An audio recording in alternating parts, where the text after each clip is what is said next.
Hey there, historians! Welcome to where civilization began. Sort of. Actually, we're missing something really important here. Any guess what that might be? Yeah, that's better. This is modern-day Iraq, home of the very first cultural hearth. Here's a cool fact. That cultural hearth developed between two rivers. That kind of tells you just how important rivers were to early civilizations in this region and the rest of the world. Welcome to Mesopotamia.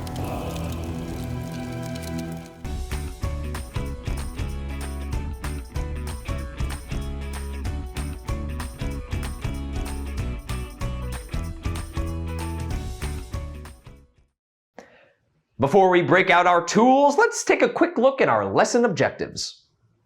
We'll describe the geography of Mesopotamia and their role in the development of civilizations, describe how farming led to the rise of civilizations, and explain the impact Mesopotamia had on the development of later civilizations. Are you ready, historians?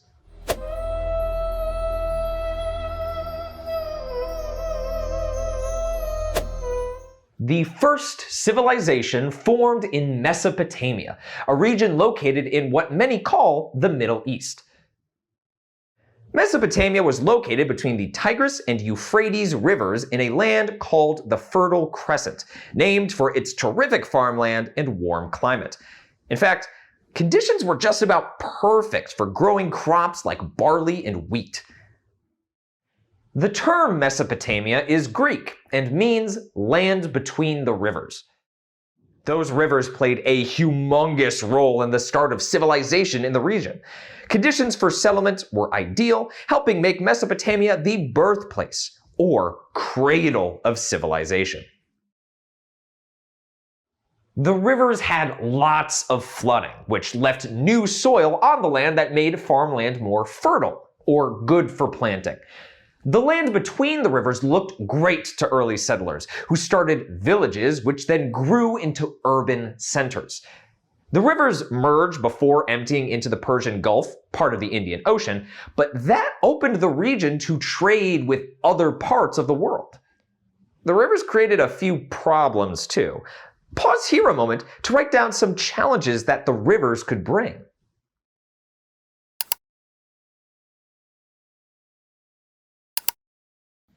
While the flooding helped keep the land fertile, it could also destroy crops and even villages. Flood walls and drainage ditches were built to push water away from fields and homes.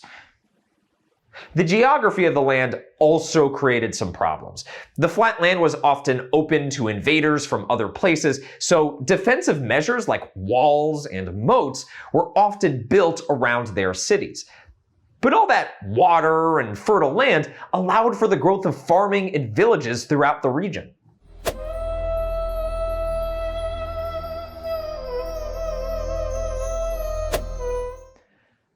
Once the people of Mesopotamia figured out irrigation, they figured out some other things too. They learned how to domesticate animals, herding them to guarantee a steady supply of meat and to help with some chores. Later, they invented the plow to break the land and help with planting crops. Food was plentiful now. Who needed hunting? With a steady supply of food, people had more time to work on other tasks. Do you remember a few of those? First, advancements in farming let some folks create products like pottery and metalworks, like these bronze knives.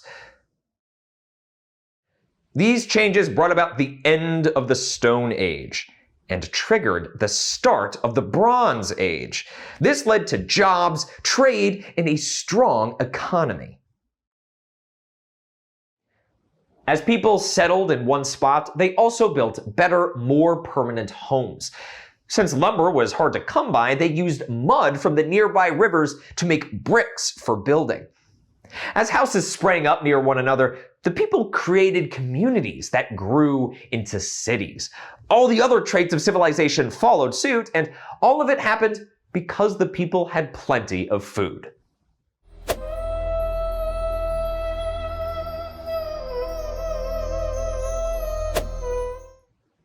the term cultural diffusion? Of course you do. Take a moment here to predict how cultural diffusion, or the spread of cultural traits, will influence later civilizations regarding Mesopotamia's advancements in farming.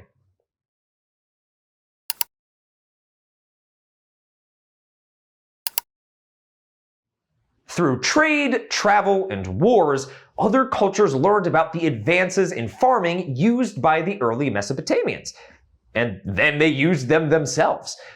For instance, early Egyptians became farmers not long after the Mesopotamians did, and they grew similar crops using similar tools. A bunch of other early civilizations used them too, as this knowledge spread. I mean, who wouldn't want a steady food supply, right? And like Mesopotamia, not having to worry about food meant that they could focus on other things too.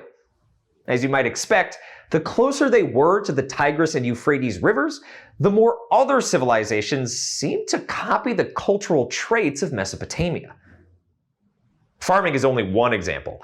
Other traits, such as writing, religion, government, and cities, spread to other civilizations as well.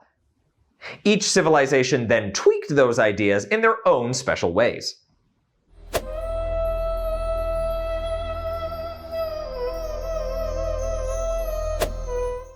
The geography of Mesopotamia was incredibly important to its development.